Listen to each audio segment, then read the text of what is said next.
So, by the way, welcome back to the Deposit That podcast. Today I'm sitting here with, I believe, former REBNY Rookie of the Year, heavy hitter, superstar.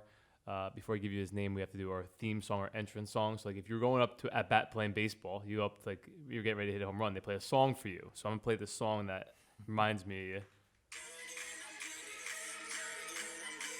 You know, so funny story. Back in 2012, I believe, when the song came out, I used to wake up and listen to the song every day. I was 25 years old, young and getting it. So tell us about you being young and you getting it in the hottest real estate market probably in the country, maybe second to California, at an early age, playing with the major players in New York City.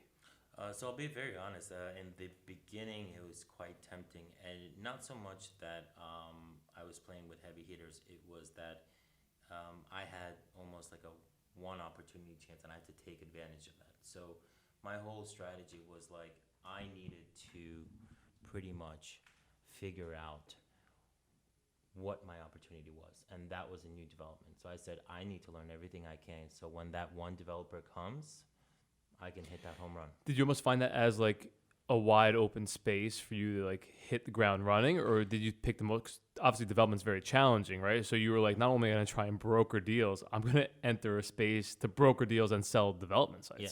So it was a two kind of key factor. One is I grew up in Astoria, so I knew Astoria. So I said, what can I take advantage of Astoria? And I said, let me look at the economics, the submarkets of Astoria. And Astoria at that time was one of two. It was a rental play, and there was a lot of new developers coming in that were outpriced in Manhattan and other parts of the boroughs and coming into Astoria. And the main reason was, hey, if we did this in LIC, we can do this in Astoria.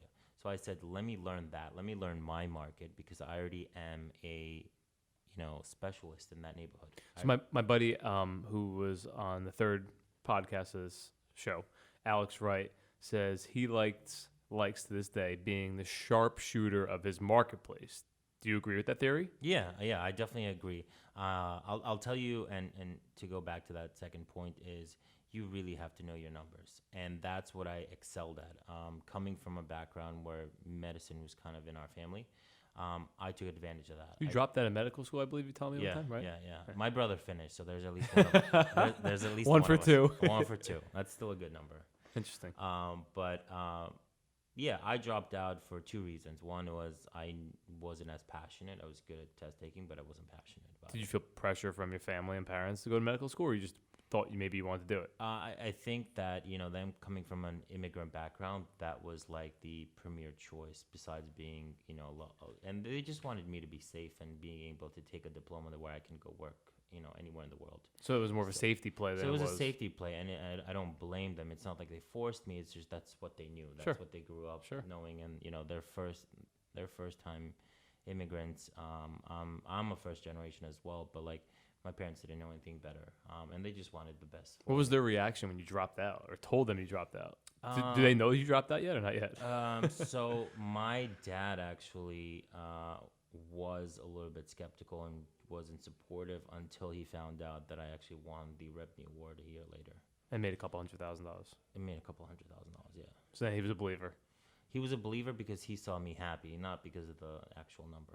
Now, I believe you have a sports background as well. Yeah. So I played sports. I played basketball for a very long time, but I started playing out tennis. So that discipline definitely helped, sports. And I look at real estate as a game. I'm very, very competitive. Get into that. How is real estate a game? So it's pretty much, I look at it two ways. One, as a basketball game where you have every quarter a break and you kind of can redevelop a new strategy. It's interesting. So sometimes when you start out a basketball game, you have a different strategy, and then coming to the fourth quarter, it's a completely different game plan. Now, here's the deal, though. In basketball, the rules are set in stone. In real estate, they're not.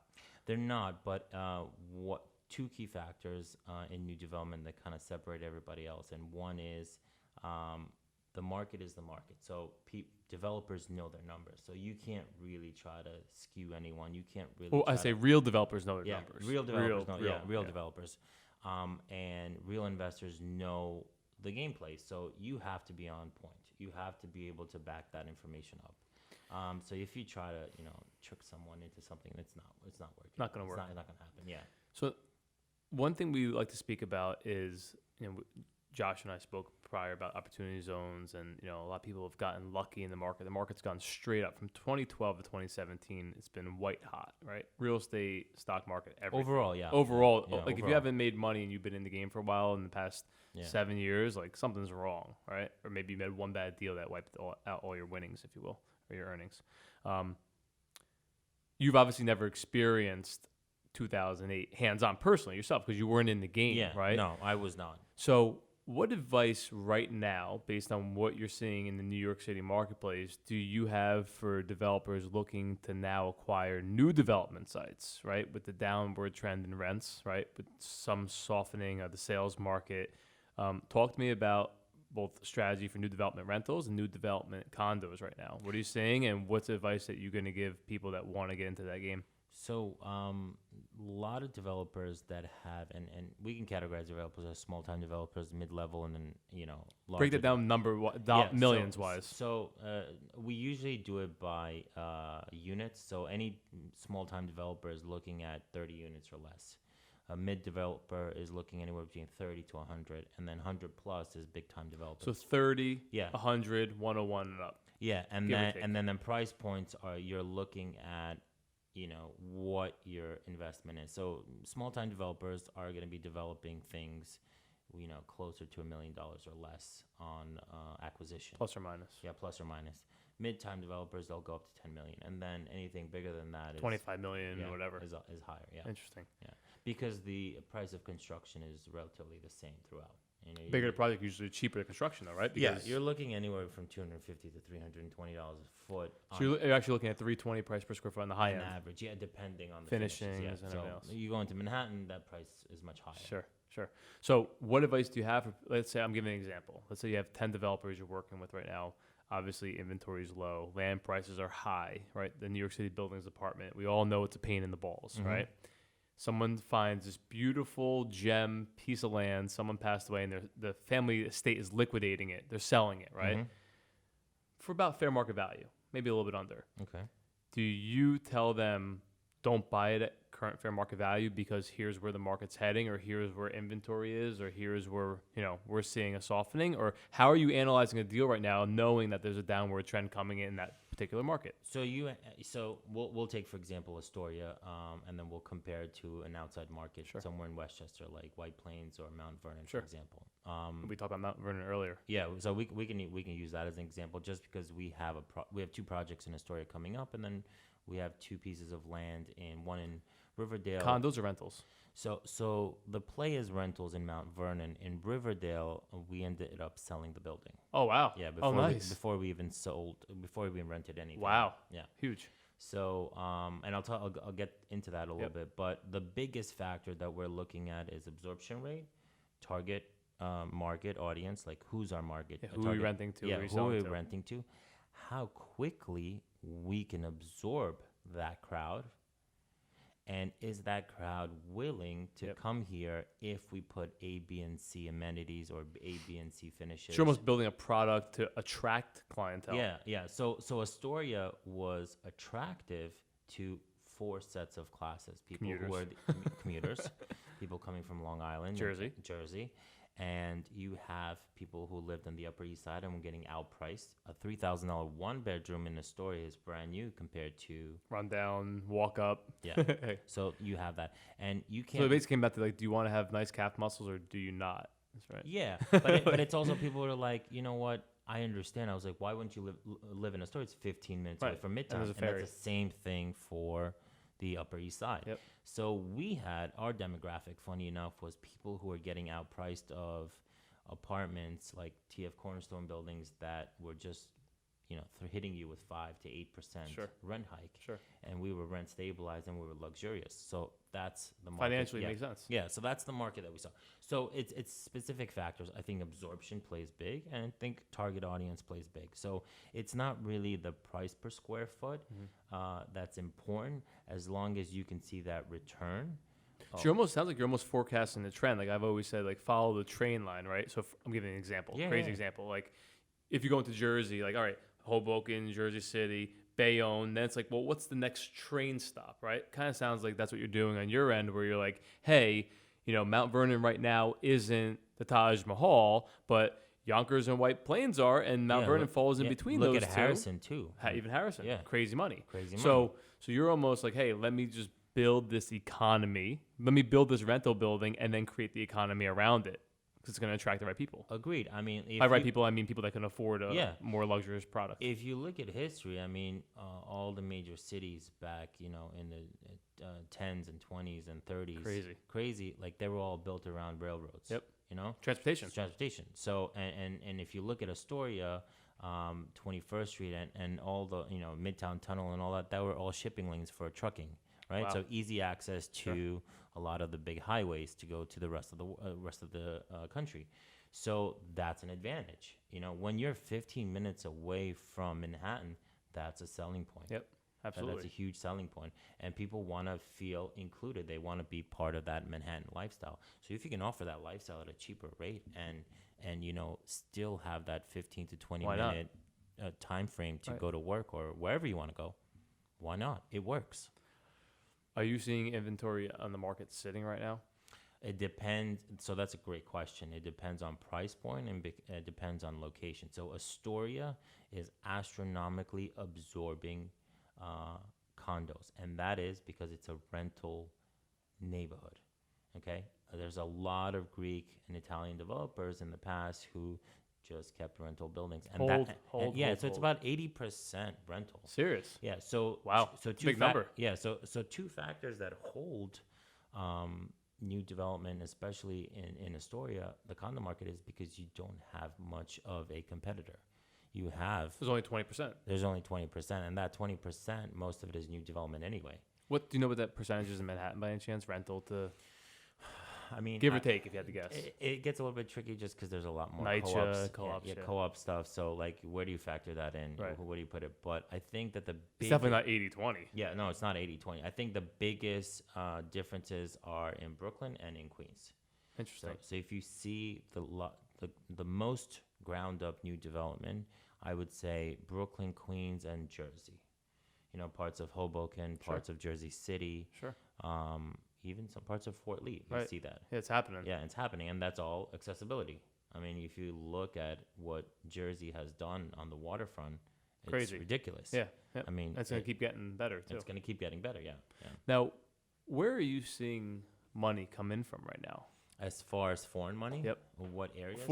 And by foreign, I mean any person who's a non-New Yorker. Like if you're from Jersey, you're like me, I'm foreign. If you're from California, you're foreign. Yeah. So outside of New York, people, citizens, whatever they call them, where are you seeing money coming in from? So certain states? I'll do two things. I'll do one stateside, and then I'll do one international.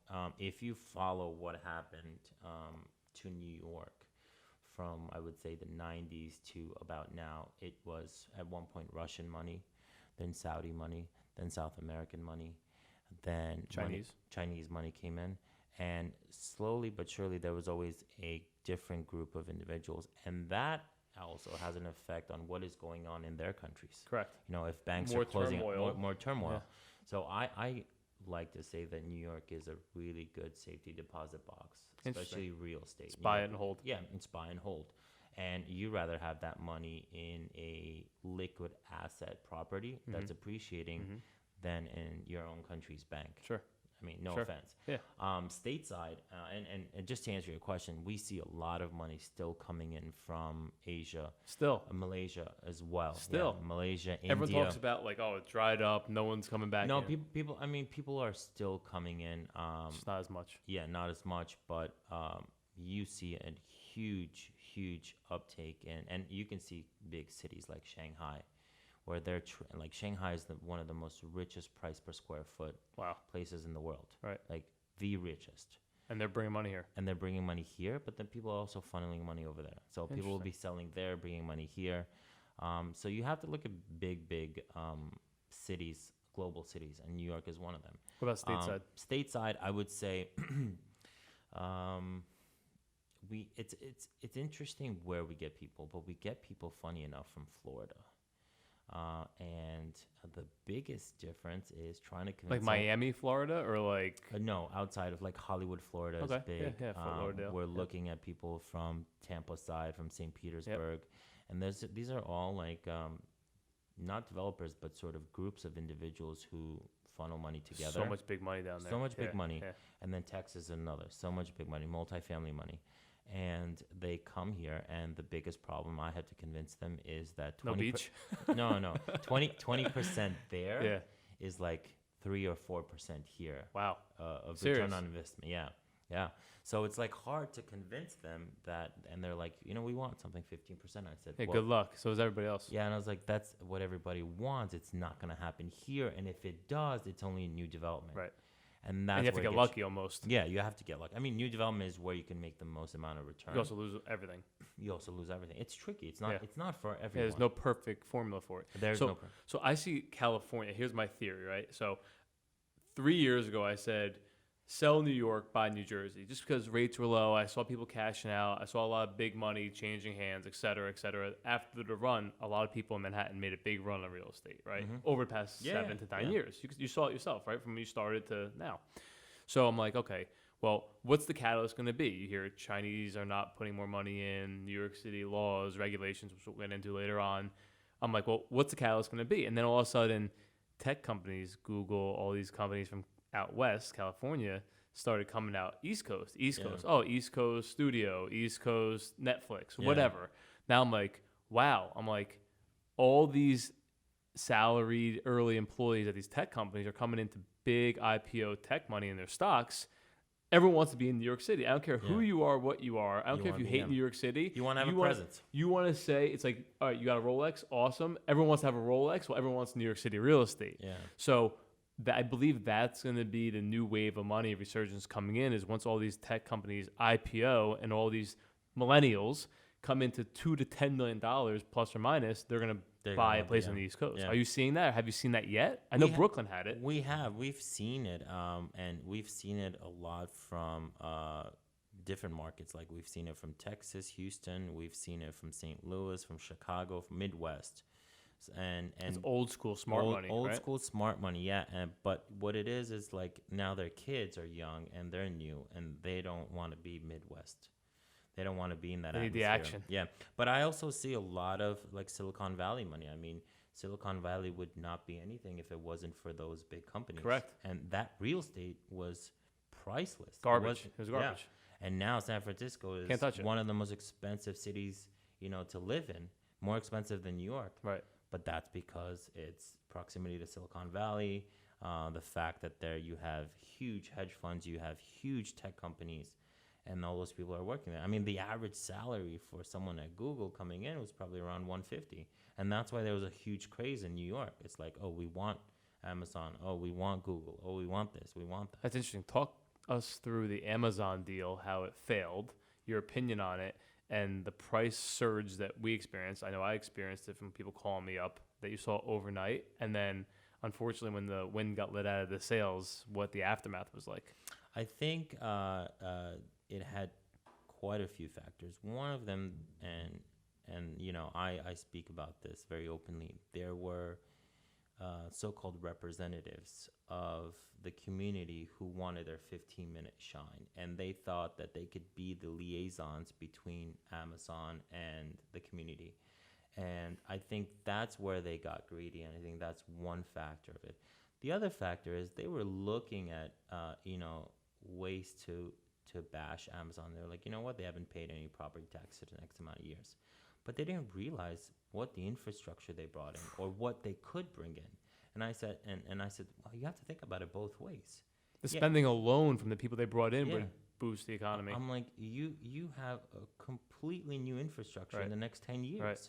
That's going to improve not only the average American. If you ask the average Queens native, they wanted Amazon. Serious? They really did. Yeah. It's my parents who didn't want it because they knew they're going to get outpriced. But the average... So people that are fearful. There are people that are fearful, but it's a certain age group. Like my parents... 60 and up. Yeah, 60 and up. They know that, new buildings are coming up, and they can afford, going to the supermarket because now... That's real. Those are real. More, the more, now we have a Whole Foods in Astoria. Economic inequality. Yeah, inequality. And that gap is big, and new development and gentrification improves it, but at the same time creates that gap. So it's really a preference or rather a viewpoint of different people. My father would not approve of that, would not be, happy. But at the same time, I'm actually a catalyst of Sure. gentrification Sure. because I represent a lot of these developers. See, I think that's super interesting, and we go into this topic a lot, right? So, like you said, you're first generation, but you're an immigrant, right? Yeah. Let's just call it what it is. I wasn't born here. Right. So, yeah. Right, exactly. So you could have easily been that victim, gone down that safe route, said, I don't want this, I can't afford this. Instead, you look at it from the opposite side of the coin. You're like, no, here's what it is. Here's what the benefit is. I'm an immigrant. My parents are being, in their opinion, negatively impacted by it, but I see the positive impact this provides to the block, the town, the city, the community, the state, etc. Talking about the psychology of that, and I guess like the differentiating viewpoints. So it's funny you mentioned that. So I came from a background in Bosnia where our foundation was kind of leveled. When the war started, we lost everything. So one of the first things as a kid that I realized is you have to adapt to your environment. I mean, People don't like change, though. People don't like change, and the people that are most successful are the ones that have either reinvented themselves or have adapted to the current market. Sure. So either I was going to say, you know what, I see Astoria as changing and it's developing, and I want to be part of that, or I don't. And that goes to anyone in any profession. If you're just going to be, that dinosaur, chances are someone's going to come who's younger, who's faster, who's better looking. It's going to change anyway. It's a matter of an hour later. Anyway. Yeah. It's either are you adapting with it or you're not. And, people in Astoria, at first were confused at what this change was, and they were being affected. Well, I mean, they were completely unknown, like wiped out in unknown. A second, right? Yeah. They kind of just got punched in the face. I mean, overnight they were neighborhoods. But then again, you have to realize that these neighborhoods are funneled and fueled by these rezoning laws. So you would say that's a major catalyst? Yeah, because these developers would not build there if it wasn't productive and economically incentivized by them. So if they're getting state money, if they're getting taxes deferred, why not? Yes, they will build. And it's the city planning that really decides what's the next neighborhood. So you have to track that. I mean, there's lobbying and all that, but if you really look at a lot of these neighborhoods, they're done for a specific reason. Astoria was rezoned for a specific reason. Its location, its proximity to JFK, its proximity to LaGuardia, to the city. Yeah, there's reasons behind it. There's reasons behind it. Right. Yeah, it's not like, let's pick the next city. Right. Jersey City, there's a reason why. Hoboken, there's a reason why. I mean, it's you don't go, somewhere down the coast and start redeveloping a random town that might not have an effect on it. You know what's interesting, right? So obviously sports does play a big background, foundationally to how we think psychologically. And it's like, okay, I look at it as, okay, if I'm going to the local bodega or I'm going to Whole Foods, like, hey, I can't control, me as one single person, I can't control that, right? So like if I have to, I'm giving an example, pay $1.99 for a loaf of bread or $3.99 for a loaf of bread, I'm like, fuck, I just got to work harder to spend $2 extra, right? I have to go make more money. Like, this is unfortunately either what that it or is. save $2 on something else you would have gotten. Correct. Or don't spend $5 for Starbucks or like my yogurt again in the morning, right? Yeah.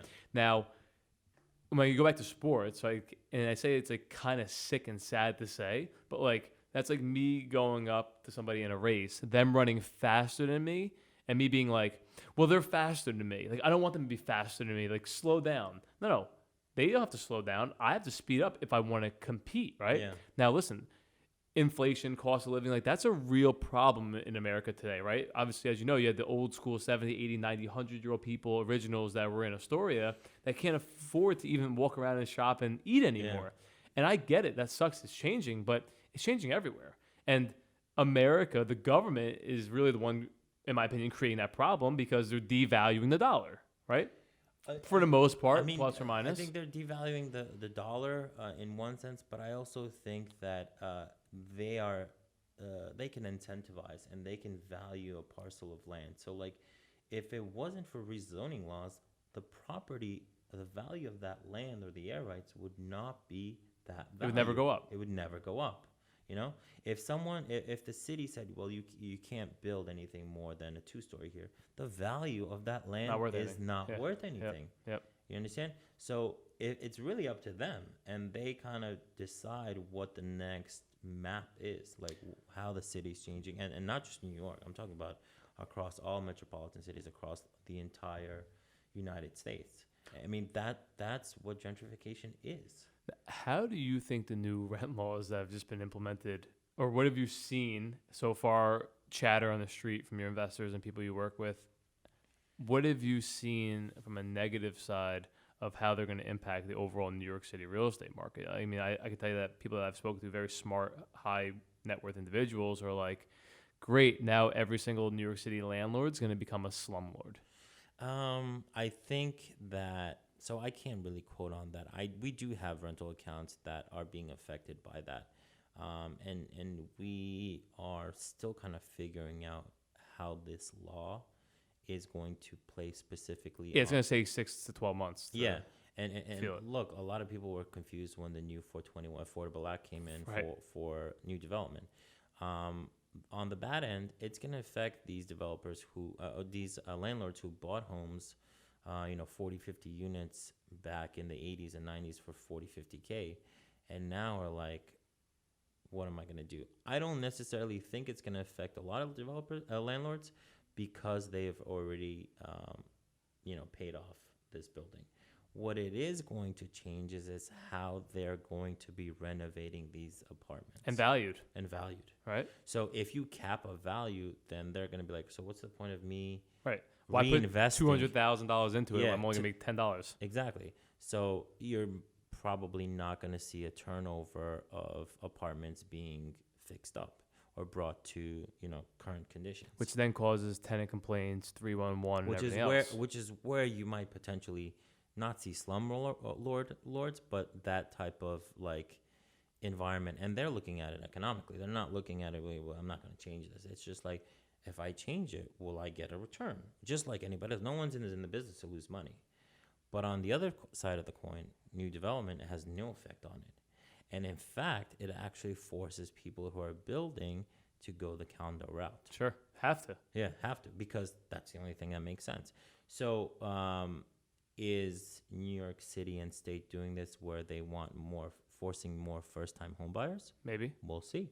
Is that an underlining theme? There's always an ultimatum. Yeah, right? is that the agenda? Sure. I mean, if we get more first-time home buyers, out of this in the next 20 years and look back, I don't think that's a bad idea. From a growth perspective. From a growth perspective, yeah.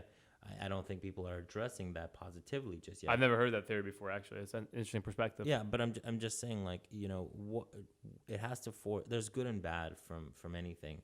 And I think that when it comes to new development, it doesn't necessarily have any effect to it, but it also minimizes the options for someone. So someone's like, now, well, I have to buy because I don't want to keep renting. No other option. Yeah, no other option. Keep it simple. Yeah. And at the same time, it's like, let me start saving so I can go buy my condo Right. and fix it up and do my new kitchen, because my landlord He's not going to do it. he might not do it. Yeah. You said earlier, real estate's a game. And in every game, someone wins and someone loses. And I've changed my mentality to say, like, you either win or you learn. It comes from experience at age 32, the ripe old age of 32 now. Yeah. You win or learn. You never really lose. Yeah, I just turned 32 last 2 weeks ago, Yeah, and I look at it and I'm like, it's a completely different thinking perspective Completely. than when I was 22. Right, like I have my tattoo on my arm, like love to win, hate to lose, and I have to add the third line, like, but love to learn. Yeah. I got that when I was 20. Super smart decision. I don't know, whatever. But in real estate, people win and unfortunately people lose.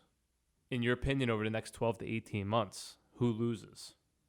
As far as a Money, specific class? asset class, demographic, anything. Well, offices have been losing a lot. Office buildings. Office buildings have been losing a lot. I think that your mom and pop, like if you look at Steinway in Astoria, it's completely empty. There's no new business coming in. None. Yeah, and you look at it, and I go into my building. I live in a luxurious building, and every time I walk in, there's 40 to 50 packages in the mailroom. People are just No buying. one's shopping. Amazon. No one's shopping, so people are buying in Amazon, including myself. They're shopping online. They're shopping online.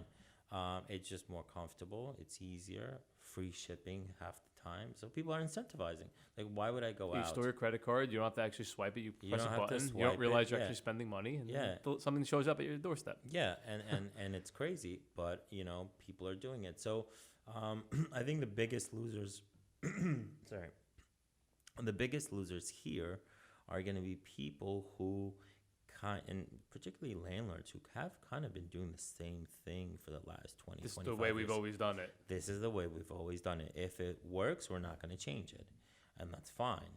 But if it doesn't work, you're going to have to put that money in and, improve the space. And I think a lot of developers are not ready for that. They're not ready for that change because they're old school. And then now they're hiring managements. Right. Before they used to do it on their own, Sure. right? So it's You a know, double loss. double loss. So now they're hiring managements to kind of, and brokers like ourselves, they're now paying us, a fee, a consultant fee to tell us, what do you suggest? What do Serious? you think? Yeah. So that's big. For Anytime now. anytime anybody goes in their pocket to pay a broker without actually closing a deal for advice, the market shifted. Yeah. So and now and And it gets credit to you because you're the expert. yeah. Now the biggest thing is like developers and landlords are paying. Sure. It's not Sure. anymore. Well, so they need you. They need you, but not only that, but they need you to bring that specific demographic. So in your opinion, I know obviously commercial storefront retail space is not your primary focus, right? It's part of the gamut that you have in real estate. What's your theory or what plan would you implement to fill these vacant storefronts? Like you said, people aren't going out shopping. I mean, you can only have so many restaurants in every block, so many sneaker stores, Yeah. but even sneaker stores are going out of business because everyone's shopping online. Yeah. How do these vacancies for commercial spaces get filled? Like, do we open them all up as like homeless shelters or facilities? Like, No. what's going to happen? No, I think you have to bring in businesses that are willing to be incentivized. So you have to bring in big corporations. I mean, if you look at the rest of the world, you see like the likes of Target and Costco and all these other big companies. They have their headquarters in the randomest cities across the world. In the middle of nowhere. In the middle of nowhere, right? Yeah. So you have to ask yourself, why is, for example, Target headquarters or someone else in the middle of a cornfield? Yeah. And that's Cheap because- employment, cost of living, and that's because they were probably incentivized. Yep, So that's what you need to bring. So maybe it's not a restaurant play, or maybe it's not something else, but it could be an office play. So that's why offices need to start bringing in big, heavy hitters, because then it's going to be a little bit easier for smaller businesses to come in. I think the biggest loser here is first-time business owners because they can't compete because can't cover their overhead. their overhead is so minimal, and not only that, but they have to get used to paying triple net, paying everything for themselves and stuff like that. So a lot of factors come into play, a lot of factors, and there's a lot of vacancies. I mean, you walk Fifth Avenue, there's a lot of empty stores, Everywhere. Big Everywhere. retail flagship spaces. big stores, and it's alarming, and you have to figure it out. So how do you do it? You incentivize. What are your thoughts on all the homelessness through New York City? I would say like we can't put people into homes and not discuss the homeless problem. They're everywhere. So I'm not really proud to say that I know much about it, and I'm learning it every day. But there should be a study done, or at least why most of these people are homeless.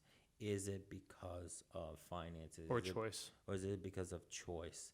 And then there has to be programs geared towards that. So when someone's homeless, there's a multitude of reasons why they can be homeless, Gotcha. right? We don't know. Maybe there was a fire that, burned down their house and they have nothing left. Maybe it's a job loss. So we have to understand what is the majority for that and try to plug that problem. Have any of your sales that you've done on the luxury space been impacted by homelessness or people like laying out front or anything? I can tell you, for example, like when I bought my first condo in the South Bronx, right? It was the hood then. It's changing, obviously. South Bronx changing, whatever. But there was a park right next to the building that I bought my condo in. And the day I went to go buy the condo for the open house, I also did the mortgage on the building, there was a shooting that took place right next to luxury condo conversion, right? Mhm. Have you ever experienced something like that? Yeah, we actually not so much on the sale end, but Yeah. we had a project 44 East 132nd Street, so Harlem? East Harlem, yeah, and it's a beautiful, beautiful building that was done about a year ago, and we finally. It took us about 3 months to rent out all the apartments at a record. Funny enough, at a record, but it was right across from public housing, and those people were just, this was their playground, this is where they wanted to hang out, and it was an adjustment, but at the end of the day, people paid for the comforts of the new appliances, the new flooring, the new floor to ceiling windows, and we're like, you know what, I have to walk past that, but I'm not spending most of my time, I'm spending most of my time at work or at home. And that was secondary to the fact that I'm giving them premium quality at a discount. Interesting. Pricing. All comes down to pricing. Yeah, pricing. I mean, people look at that, and it's what, show it manages how people live their lives. Money is a big factor. Huge. So we close up every show with one thing that the listeners can take to their memory bank and deposit that. That's where the name came from, right? Like deposit that. What's one thing you want listeners to walk away with that they can implement either in their everyday life, personally, professionally? What's one thing you want people to remember you for saying? I mean, I always tell both developers and first-time home buyers the same thing, and that is you really need to understand the economics of the world because it affects New York. And you need to understand the reasons behind these changes. So for two reasons. One is to make a better decision for yourself, or two, on the developer side, to understand where the next big change is going to be. So if you can't look back and say, well, why did this happen? Why are these laws coming out? Who's behind these laws? Who's lobbying these laws? Why they're is there a specific reason? I mean, the biggest, if we go back to why Airbnb started becoming illegal in certain places, because we had hotel lobbying. Yep. That is the reason. Yep. It's not like someone woke up one day and so was like, Nope. you know what? Yep. No, it's hurting another market. So they're gonna put, a stop to it, or Sure. at least try to, get roadblocks. Impacts it, yeah. So we have to understand. Okay, so why is Amazon coming to New York, or why did they want to come to New York? Why Long Island City specifically? Is it, or why they're now looking in DC and parts of in surrounding areas? Sure. So you really have to ask yourself, what is the change, and why is that change happening? So education is very, very important. I think now more than ever, you have much more educated first-time home buyers. Interesting. Much more than 2005, Sure, 6, completely. 7, and 8. Yeah, accessibility to information. Yeah. Awesome. So Mirza, thanks so much for coming on the show. We appreciate it. Ladies and gentlemen, former REBNY Rookie of the Year. For those of you who don't know, REBNY means Real Estate Board of New York. It's a very prestigious award, so congratulations on that. I look Thank you forward to very much. seeing where we're at 10 years from now. Thank you. I look Appreciate forward to it. it. Thank you.